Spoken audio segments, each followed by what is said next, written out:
It's The Broker Show. We're talking real estate, investing, local market trends, feel-good stories, mindsets, and strategies for success. Let us know what you want to talk about, and chances are we will. Hosted by The Broker Joe and co-hosted by Etch. Hey, it's The Broker Show. We are thrilled that you are here with us today. It is a gorgeous day, and we would just love to take up a little bit of your time to talk about whatever. I think... I don't know, Etch. What are we going to talk about today? I'm here with Etch. Etch, how are you doing today? I'm doing swell. Just came back from the dentist, so I got a new tooth. You guys, you should. I got a new tooth. Yeah, you can see Etch. His face is a little. It probably doesn't show up on camera as good as it should. Here, let me see if I have this great picture of because I got a new crown that they're putting in, so it was a preliminary. Let's shave the tooth down. And I don't know if you know what it looks like when somebody shaves a tooth down to put on a crown or anything like that, but here's an actual photo of what that looks like.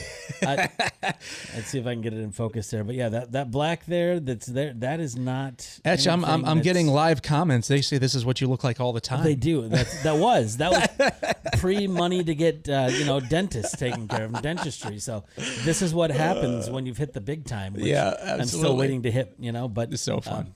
So fun. That's what we've got going on today. A little bit sore. So if I'm making some funny faces or anything like that, that would be the reason why. Because they shot those shots like right up. Like they numb you all up. Oh my God. I feel, it's starting to get better now. It's been about an hour since it's starting to wear off and everything. But originally it felt like somebody straight up punched me in the face. Like, was just like, I've had a lot of dentist work. My 4 wisdom teeth were impacted. They came separated from my jaw. They had to do surgery, and they always want to put you under. And I said, no way, man. No way. I'd rather. Oh no, I want to see what's going on.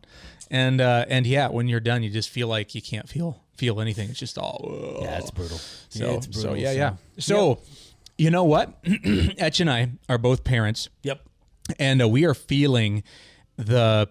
I don't want to call it pain, but we are feeling the reshuffling that is happening all over the country as kids go in mass back to school. And if you think back a year, I understand Delta, COVID, variants, everything going on. However, it feels different. Last year, school opening, there was so much fear. There was a lot of worry. There was a lot of, and I'm not saying that's all been dispelled, but it feels like there is a certain level of normalcy for the children because you worry about them. These things imprint on their minds and they really affect them. And so getting to drop my kids off and just a lot more excitement and a little bit of normality, new normality. So, but this is kind of the time of year too where you have gotten sloppy all summer long. Oh gosh. Right? So kids' bedtime is 8, and then it's 9, and then it's 10, and then it's bedtime. What's bedtime? Yeah. Right? And that's like probably mid-July for us. We're there, and then it's, And so good to get back in the routine, but I know there's challenges. We're going to talk about some of those challenges today. We're just going to talk about kiddos, parenting, and all the challenges of being back to school with the kids and how we navigate those. What do you think, Etch? We're going through something right now with and my wife and I were just talking about this today. Both of our daughters seem to have an issue with sleep, like when they're asleep. Actually just being able to sleep throughout the night. There's always something. My oldest, she's 12, still has some issues where she's like, I'm waking up in the middle of the night. But see, she's now to the point where she just takes care of herself. Last couple of years, not so much. It was always like, she will come and wake you up in the middle of the night. Yep, and be like, hey, Sure. I need this or this. Crawl in bed. My sock's loose. My fan isn't loud enough. The door made a noise. Yeah. And then there's our youngest who will always, and this is the funny thing. We kind of broke her of the habit, like, I don't know, 8 months ago of coming down in the middle of the night. We're like, listen, stop, knock it off. It's not. She uses excuses sometimes because she likes sleeping on the couch more than she likes sleeping in her bed. So she'll come down and say that she has a bad dream when she didn't really. And this morning I got in trouble because I woke her up at like 5:30 and told her to go back to her bed. Yeah. And her mom's like, listen, she's like, you can't do that because now she's twice as grumpy. Talk to her afterwards. I'm like, you got to correct it while it's there. You got to correct it while it's happening and it's funny because now this wasn't happening again until school started. Now all of a sudden the school started. I think that she's more nerved up and she doesn't know it.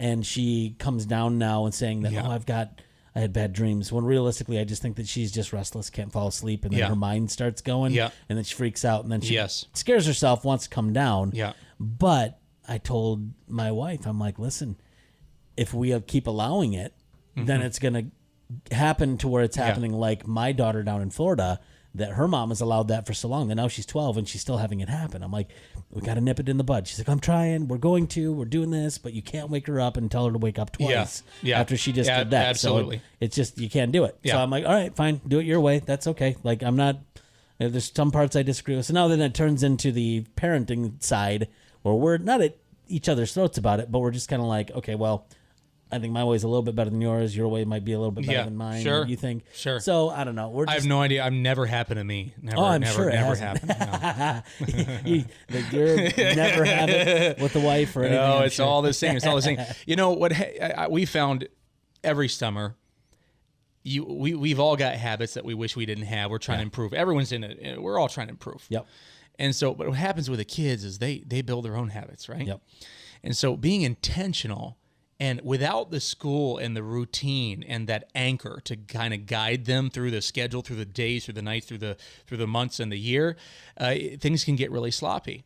And I think what we found is, I've got three. I've got 13, 12, and 9, right? So I got two boys and a girl, all kind of, they're very different personalities, different desires, different expectations, but there is this kind of boredom that sets in. And so, again, I talk about this a lot, but something I really dislike about phones and tablets and TVs for kids, right, is that it's so easy for us to rely on them to babysit the kids, because you set them down with one and put something they want on it, and voila, peace and quiet for an hour or two or three. But what are we doing to our kids, right? So we want our kids to have fun. I bought my son a ridiculous Xbox setup for well, it wasn't an Xbox. It was a computer for playing Fortnite. Oh, yeah. He wants to play Fortnite. He wants to be super good. Yep. He wants all this stuff. So but he would play Fortnite 12 hours a day if I let him, right? And so this is such a critical time for kids that are, their brains are developing, their bodies are developing. There's so much creativity that needs to be fostered, that needs to be encouraged and enabled. And so you find, you come home from work and the kids are there and they're relying.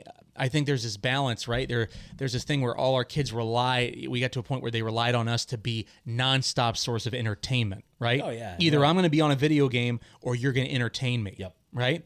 And so finding a balance and creating an environment, something for the kids to go outside, go do something, go create something, go use your brain power to solve a problem. Yep. It's really, really healthy for them. And I think that there is that relief, some of that relief now, right? Because they're back to school, they come home, they're tired, they want to do homework, they still want to spend time with you, but a little more time is eaten up, and they're tired now, right? They're tired and they're going to sleep better. Zach walked in the room last night, sat down. I looked over here. I looked over there. He was asleep. His head's like, like this. I mean, done. It was done. I haven't seen him do that at 8:30 since last, spring. So it's fantastic. But just as the kids grow, and parenting is, I don't think there's a parent in the world that goes, I'm just such a perfect parent. I'm just such a perfect dad, such a perfect mom. I think that they're all, especially the good ones, the ones that are aware, you hear them. And, I'm one of them. My wife's one of them. I try to always be, not critical of myself, but also constantly aware that I want to improve. And as your kids are growing, their needs become more complicated. Right. It's always more complex, right? Mm-hmm. And so the conversations become deeper. And, I just recently started. So Zach, he's 12, he's almost 13, and a lot of things boys go through, questions they have, without me there to answer those questions, number one, I'm going to have a son that doesn't learn to want to come to his dad, right, for answers to questions, and number two, I have no control over where he gets the answers. That's the scary part. That's and that's ultimately from school. It's like, ooh man, it is because they will learn it somewhere. They will ask. There's so many questions. So I have started dedicating about 15 minutes every night solely to conversation. Yeah, I just sit in the bed next to him and say, "What's up?" And first couple times, a little awkward, right? And he's like, what's going on, right? Because I always pray for my kids before bed. I always go in there and talk to them just for a minute and, pray for them and ask them, how was their day if they haven't already told me or something. And but this is a little more intentional, like, hey, let's talk about this or that or whatever. Right. So it's gone really well. A weekend and he's nonstop. My son, who doesn't really like to talk, nonstop talking about this and that and everything, right? So good. It's really good. It feels good. And Weird to have them open up like that, though, isn't it? Like when it finally does happen. Yeah. And all of a sudden they just like start asking the questions. and really you're like, healthy. Wow. Really healthy because they've got a ton of questions, Etch. Yep. They got so many questions, and if they can learn to rely on their parents as a source of answers, and I think that a mistake I've made in the past is I'm not God. Yep. Right?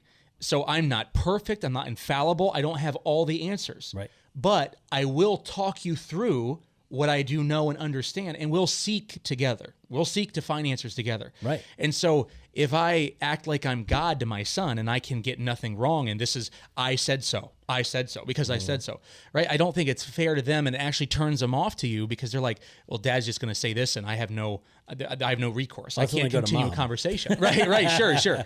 So, and Karen does the same thing. She's amazing with Zoe and the boys, but, mom and dads play a very vital role separately, in the kids' lives. It's huge. Yep. It's so important. My oldest, or our oldest, has autism. Yeah. And I questioned, she had a meltdown about 2 Christmases ago. Okay. Or maybe, no, it was last Christmas, I think it was. Yeah, it was last Christmas. Real bad meltdown. Like, just terrible. Yeah. This was the first big one that she had while she was around us. I know that she's had plenty down south, and her mom kind of warns me about them. But she's coming into that time. She's 12 years old, 12 and a half almost. She's starting to get those feelings too. Hormones are starting to act up and everything. Yeah. So a lot of confliction going on in there. But I sat her down in that moment when she was having a really tough time. After I had to kind of almost like, have you ever seen those videos like where there's a dog who's a stray dog? It's been hurt. Yeah. And all those, and then damaged goods. You see the person that kind of walks up and they're like, I want to help you, and they have to just sit there for like an hour. They got to take time to hold build out the trust. Their hand a little bit, and it's like, hey. Yeah. So I used that approach, and it worked really, really good because she started coming around, and then I started speaking much softer to her. Yeah. Instead of being like, hey, stop, that kind of thing. I realized real quick that didn't work. So spoke a lot more soft to her. Yeah. And then I kind of opened up my heart to her about how it makes me feel hearing some of the things that she was saying and stuff. And then she kind of was like, well, really? Like, that hurt? Like, and she didn't figure it out. But then in that moment, it kind of did. So once she was kind of melting down a little bit more, or kind of chilling out from the meltdown, I started talking to her a little bit more about her autism and about different things that she may not know about it. Yeah. And she's confused. And I asked her different things like, does this make sense to you if it's this way? And did you know that your feelings can be this way because of this? And she was like, no. Like, I didn't know that. I said, no one's ever explained that to you. And she's like, no. And I said, okay. And we've had multiple conversations now to where now she feels like I'll talk to her about self-isolation because she tends to do that. Yeah. It's one of the traits that comes along with that, where she does her own thing. She doesn't realize that she's doing her own thing, but she does it naturally. So we'll be at like the community pool or something when she's up, and she'll just be alone. And I'll say, hey, you go find some friends to go and play with, And she's just kind of like, no. I said, well, be careful. She's like, Dad, I'm not self-isolating. I'm just relaxing on my own. I'm taking in the sun. But but that made me feel good because it does. She's there's awareness. She's checking those things out. Sure. And then she'll ask me different questions about autism. And is this a trait? Is this something? And I tried to explain it. I said, it's a different story for everyone who has it. Good for you having those conversations and engaging like that. It is, and I think a good exercise that I have done to kind of gauge where I'm at with this sort of thing. You know, educating my kids, making sure I'm engaged with them, making sure that I'm part of their progress and growth. I don't want them to learn everything everywhere else. I want to be part of it. Right. I want to be part of the progress, part of the journey. Yep. Because the truth is, our kids are all going to mess up. They're all going to do something dumb later down the road. That those things just happen to get bigger. But I want to be there. I want to be the dad that's like, hey, dad's cool. I know I can come to him with these questions, and he's not going to lord anything over me. Yep. And a discipline that I've tried to use is, if I think back over the last week, did I say yes to my kids more than I said no? And so yeses take a lot more time and energy. Think about it. It's easy to say, no, don't touch that. No, don't do that. No, you can't go there. No, I can't take you. No, it's time to go to bed. No, all day. Right. So when you think about your children's lives, the world that they live in, mom and dad, family, the most important part of that family structure, that ecosystem, right? And unfortunately, there's a lot of kids that don't have that, and they got to find it somewhere else, right? In a mentor or a friend or somewhere. But those people, those important central figures in that child's life, if all they're hearing is no, stop, don't, right? Because there's no time for the yes. Creating a yes takes time. Yeah. It takes time. Yep. Yes, I will take you here. Yes, you can do that.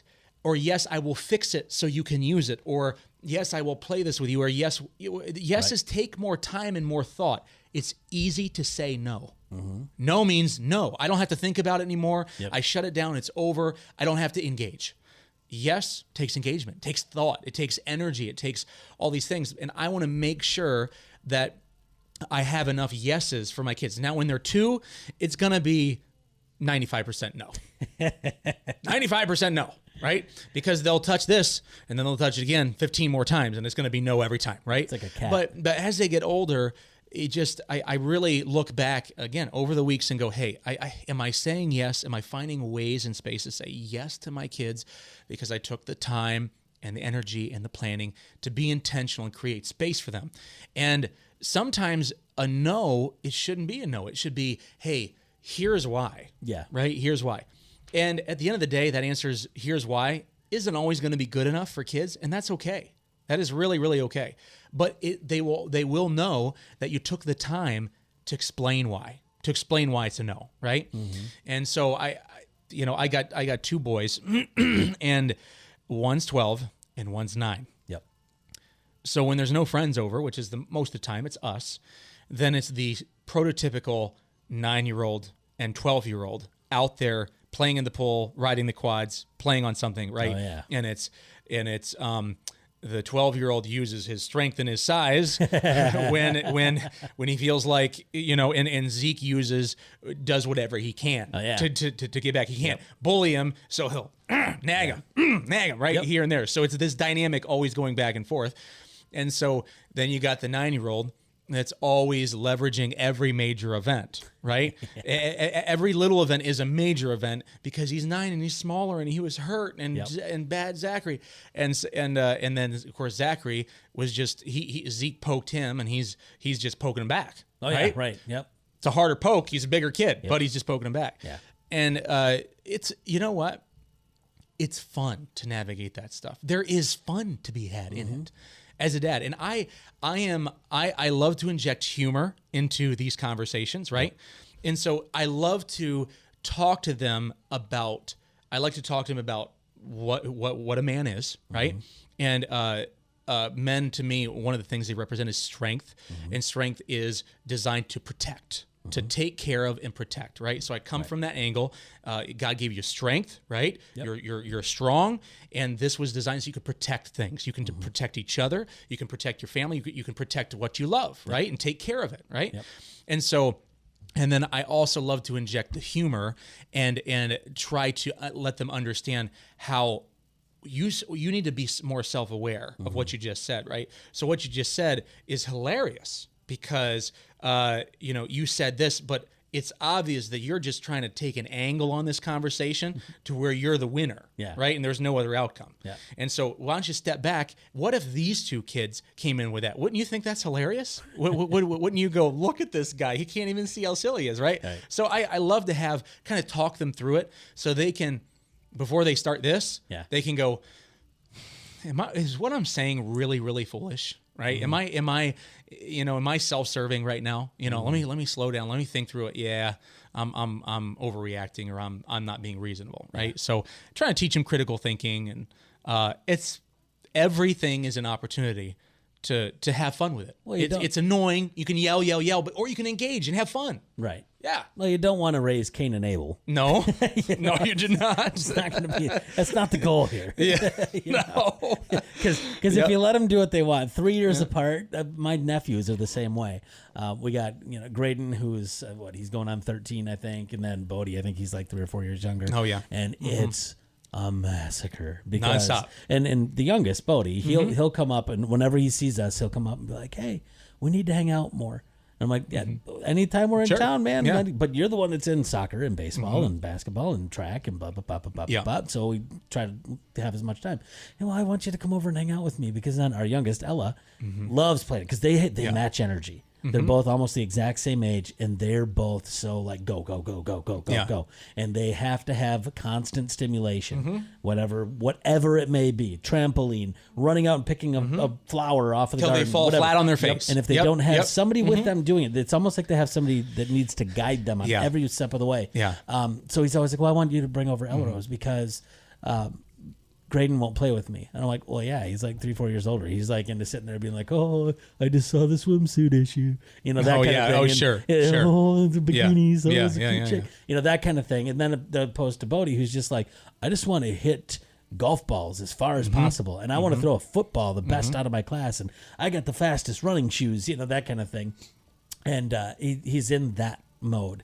But then when they start going at each other, it's like, oh my gosh, because Bodie will get in this mode where he's like, I don't care what happens. I will not feel pain in this moment, but I will hurt you. Yeah.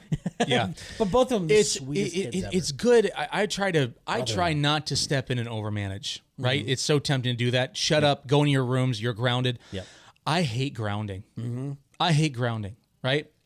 I want to try to go, hey, and sometimes it's nice to have something that you can take away, right? You say, hey, this is something we're going to take away for a while, right?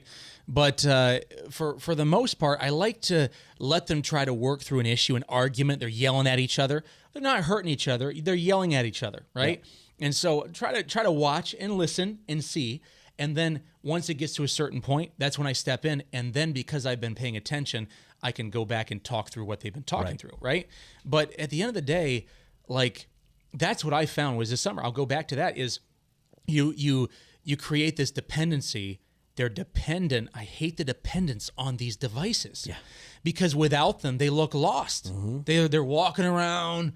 They're opening the fridge. They're looking for this. They're looking at that. Play something with me. It sounds like what I do as soon as I wake up every time from a nap. I'm like droning out. I'm like, open the fridge.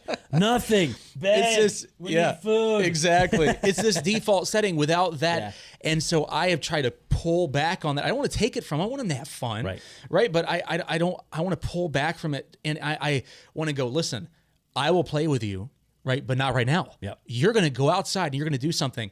And creating that space, when we first started leaning more into this, I'm watching these habits develop, and Karen, like, yeah, let's work a little more on letting their creativity flow. Right. So getting them outside, getting them in a book, getting them in a craft, getting them in something where they're exploring and discovering their minds growing, right? Their minds being developed, instead of taking the easy road and just go, oh, here's an iPad, right? And so sometimes, believe me, it's great, but most of the time, man, trying to find another way. Right. Yeah. And so then I got my older daughter. Right. And she's 13. This is officially in my very limited short window of experience, 13 going on 21 right now. Right. So everything is, oh, that's so stupid, and that's so dumb, and that's so this, and that's so that, and I can't even repeat it because it's so ridiculous. But I love her to death. I love her to death. And I listen to her and I laugh and I want to hear all about it. And it's, you know what she showed me yesterday on the way back from school? Have you ever heard of Off-Whites? Like the color? It's a shoe called Off-White. No. Exactly. Thank you. Nope. So she's talking about, I just want some Off-Whites, and I want some Off-Whites, and I want some Off-Whites, and I'm over here searching my brain. Somewhere hidden in there is the Off-White solution. I don't know what this is. Right. And I just couldn't. I was like, Zoe, what is Off-White? You don't know what My Off-White dad is so out of touch with reality. Oh, I was so out of touch. Off-White, the eye Dad. roll? Like, it's like the most popular shoe. I'm like, Zoe, here's the deal. You're exaggerating because it's not the most popular shoe. I'm not in a cave. Those are okay. Jordans. Yeah, those are Jordans. Those are which you have 5 pairs of those. Right? Okay. So what is it? Tell me about the Off-Whites and let's try to exaggerate a little less. And she's like, okay, well, yeah, they're getting popular. They're this really really sweet shoe. And I'm like, okay, we can probably hook you up with that, right? Can you pull them up for me? And so she's like, oh, well, my internet's not working right now. And I'm like, okay, well, I'll pull it up. And she's like, oh, well, I mean, some of them are really expensive. And I'm like, okay, Off-White shoes. And I look, like $850. What? $850? $850. The cheapest one I found was $590 for a pair. They look like those really cheap Converse shoes. And the $500 ones you found on Wish. I'm zooming in on it. Exactly. I found on Wish. It'll take 4 months to come in from China, And right? it's going to be a keychain. It'll be a keychain. So I'm zooming in on it. I'm looking, and Zoe is literally over there, semi-mortified, because she knows what's going on. And I'm just looking at it, and I'm like, wow, are they made of gold? Right? And I kind of launch in, and we're laughing and joking about the shoes. How many would you like? But apparently, Off-White. So, she's going through this phase where there's all these things coming in, and these kids at school, they fixate on what's cool, what's awesome, what's this, what's that. So navigating that, talking to her through it, and not blowing her off, thinking it's ridiculous, right? Because ultimately, we're going through something, they're going through something. The kids are going through something that isn't going to last forever. I tell my kids all the time, my youngest actually is the one who stresses the most about things in life. Really? The very youngest. He's 9 years old. Now, do you think that's because he's like watching his older siblings start It's because to he's stress, sensitive. Oh, okay. He's very sensitive. He's emotionally intelligent, even at 9 years old, very emotionally intelligent. So he's worried about me dying. Okay. Yep. He's about things like this, right? Yep. Things out of his control. Yep. He's worried about the future. He's worried about something happening. He's, he worries, he thinks about these things. And when you start to talk to him, right? Like I've been trying to do more of, start to have these, let these things come out. What's going on? He talks about these things, right? And so I try to tell all my kids, listen, you're a kid, right? There's a scripture that says, don't despise the days of your youth, right? Interpreted, that's an old say, but it means have fun when you're a kid. Enjoy your youth, because one day you're going to have bills, you're going to have kids, you're going to have a lot of responsibilities, right? And so I try to tell my kids, enjoy it. Great. I'm not going to go buy a pair of Off-Whites, but you know what? I'll spray some Off-White paint on your Jordans and we'll roll with it. Oh man! If you tell her that, you're getting the biggest side eyes ever. She would appreciate it. She would appreciate the humor. She thinks it's hilarious. I won't spray her Jordan. Well, I don't know. We'll see. Maybe I'll get a pair of Jordans and spray them Off-White. Wouldn't that be great? Or just Christmas. Get some Off-Whites for yourself and be like, look what I got. Oh, that would be cold. That would be savage etch. Just tell her that you got them at a yard sale, and the only ones they had were in your size. She wouldn't believe me. She's way too smart for that. Way too smart. I was the kid when I was that age that I was too dumb for that. I would have been like, that is crazy that one yard sale, Dad, had that one pair of shoes that I was looking for, but only in your size. Yeah. How did you find that? That is so unfair. But okay, I got it. I got you. I was the dumb, gullible kid that if you told me that the sky was polka dot, I'd be like, I'm not seeing it. They'd be like, well, you don't have magic eyes. They'd be like, I guess I don't. My oldest, I can't get, there's nothing. I don't even try. There's nothing in the world that I can get past or nothing. That's our my two boys, they got no idea. But my girl, oh man, she just nothing. I got the same thing going on with our 8-year-old. I mean, just you can sit there and tell her one thing, and honestly, it could be a fact. It could be a scientific fact. But she will look at you because she knows me and my personality that she will not believe a thing I say ever again, like anything, because I'm always joking. So now I'm trying to reverse that a little bit by actually being honest and serious about stuff. She's like, no, it's not. Yeah. I'm like, what? But she researches it. She tries to figure it out. She's so brilliant. I love in that little mind. I love she's that. Like, that's amazing. Right. And that's what I love about her is that she's always searching for more knowledge. Yeah. She's always searching for what she can learn more about. She does all these. She wants to draw better. So like her thing. I've watched her drawing go from like ridiculous like poop emojis into elaborate pictures of horses that you wouldn't believe an 8-year-old did. But it's going back to the iPad stuff. She comes to me, I don't know, probably a couple months ago. And I'm like, no more iPad, no more screen time today. You're going to do something different. Go and draw. Yeah. Okay. She's like, okay, fine. So she's like, I'm going to draw a face. Well, then she couldn't draw an eye. So she comes down, she goes, I need the iPad for like 2 minutes. I said, no, you don't. I said, why do you need the iPad? She goes, I need to look up how to draw an eye. Yeah. And I said, you know how we would have done it when I was a kid? She goes, Oh, like, they hate hearing that. Here it Oh, goes. they hate hearing that. Here. So I got a tiny little mirror and I put it in front of her and I said, look at your eye. I said, that's what the best artists in the world did. Yeah. And she looked at me and she was so annoyed at it. But she grabbed that mirror and she went up and she started working on it. Yeah. And then she wanted to know how to do it even more. So she's asking me, how do I do this? How do I draw that? And I looked at her and I said, I draw like a kindergartner. Yeah. You don't want me to teach you. Yeah, okay? no. But kids, God bless them, man. Me either. They're way incredible. more creative. And I love to watch. And we could talk through this edge. We could talk all day about our kids, all day. Yep. And at the end of the day, there's technology. It's a blessing. Before we log off here, so Zoe is an incredible pianist. She's been taking lessons for 2 years. She loves it. She's incredible. And technology has brought to the tablet or the phone this incredible way to learn. She has an amazing teacher, but she grows in leaps and bounds between every single lesson. She's learning more and more and more and more because it's these free tools that they have. It's crazy. It's incredible. If I'd have had that when I was a kid, I've been playing piano since I was 6 years old, 7 years old. Yeah. If I'd have had that when I was a kid, I can't imagine the accessibility to knowledge and information. If you can turn it into a tool to empower your children and to grow and inspire, I think it can be an incredible gift. It really can. I just think that's why we're here. We're parents. We're here to help navigate it. We're not perfect, but we sure are going to try to not just be there today, but be something forever. They're always coming back and going, man, I've always been able to count on you to be honest with me, be straight with me, and laugh with me. So and cry and cry. Small moderation. Yeah, exactly. So, all right, Etch. Yeah. Back to the day. Back to the day. Back to the day. Good luck to all you parents out there. I hope we said something that at least witnessed with you. We're not geniuses over here, but hey, we sure are trying hard. Yeah, that's the key. Is keep on trying because that's what your kids are going to remember the most. I mean, that's what my dad. I remember real quick when I was young. My dad came to me right around the same time of when my parents were starting their divorce process and stuff. And he looked at me and he said, "Do you think I'm a failure as a father?" And I was like, it stuck with me for my entire life. And I looked at him and I said, "No, never." And then I brought this back to him. I wrote my dad a letter this last year. That it was a long, elaborate letter. So I wanted him to know how much I appreciated how he brought me up and what he did.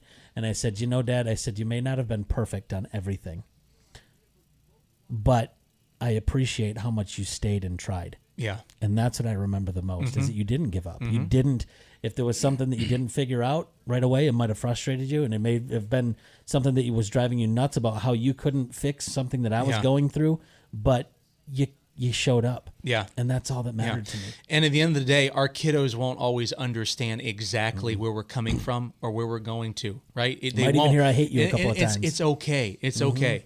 So again, bringing that principle of strength as a dad, my strength is meant for me to be a protector and a lover, right? I'm here to protect them. I'm here to help guide them. I'm not here to force them. I'm not here to bully them. I'm not here to yell no all day long, all the time, right? I don't want to be that dad. I want to be someone they can rely on today. And then when the brains develop and the career moves make sense, right? All these things begin to really impact their lives. Right now, right? What kind of ice cream they're getting doesn't really change the course of their life. But later down the road, when I will have a real opportunity to actually impact the possible trajectory of their life or their career or whatever it is, I want to be there. I want them to go, Dad, I've counted on you my whole life.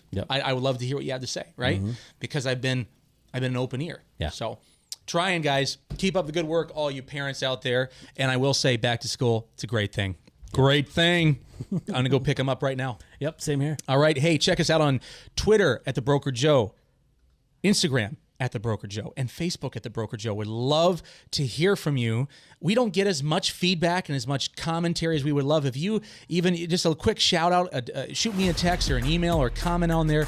Just say you heard something, you have a story you want to share, or anything at all. Ask us a question, or even if you hate what we said and that's dumb, let me know. We'd love to hear all about it. Yeah. I like internet trolling. Yeah. I'll go back and forth with you. Oh, absolutely. No, we'll Absolutely. humbly take it on the channel. No question. All right, guys. I'm the Broker Joe. I am Etch. And we're over and out.